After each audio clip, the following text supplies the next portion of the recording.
Hi friends, ఈవేళ గులాబ్ జామున్ చేయడానికి పిండిని వేసేసా. కలపడానికి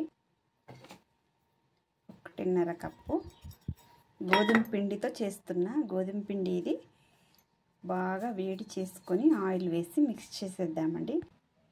ఆయిల్ వేడవడానికి పెట్టేసాను. చూడండి, బాగా వేడైపోయింది. చూడండి, ఇలా ఉన్నప్పుడు ఇలా రావాలి ఆయిల్. ఇప్పుడు బాగా మిక్స్ చేసేసుకుందాం. కొంచెం చల్లగైనాక మిక్స్ చేసేసుకుందామండి. బాగా మిక్స్ చేయాలి. వేడి మీద ఉంది కదా, అందుకే నేను ఇలా కలిపేస్తున్నా.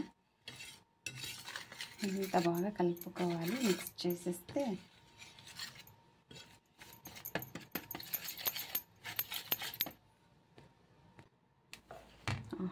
పిండి కొంచెం చల్లబడినాక ఇట్లా చేతితోనే బాగా మిక్స్ చేసేసుకోవాలి.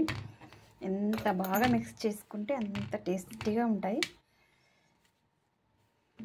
చూడండి, గులాబ్ జామున్ పిండి ఎలా వస్తుందో ప్యాకెట్లో అలానే స్మూత్గా అయిపోయింది.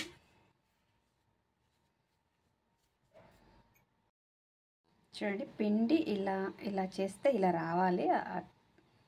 చూడండి, ఇలా వచ్చిందంటే పర్ఫెక్ట్గా వచ్చినట్టు.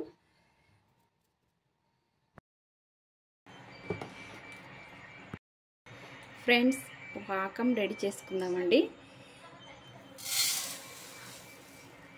పిండి అయితే ఎంత వేసామో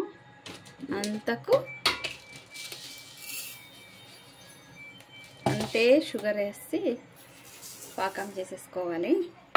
1.5 కప్పు వేసేసా. మొత్తం అలా ఒకేసారి వేసుకున్నా సపరేట్ అయిపోతాయి. అవన్నీ విడిపోతున్నాయి.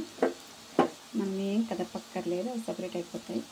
మంట మీడియంలో ఉంచుకుంటే బాగా లోపల అంతా బాగా వేగిపోతాయి. గుల్లగుల్లగా బాగా వస్తాయి. సిమ్లోనే ఉంచుకోవాలి మంట.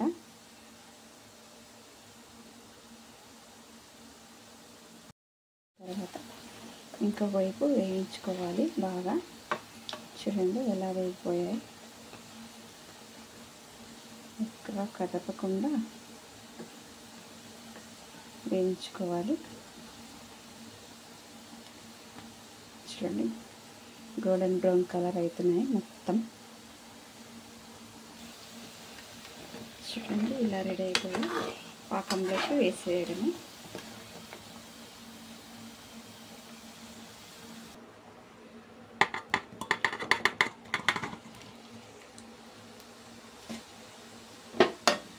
ఇంకో వాయి వేసేస్తా.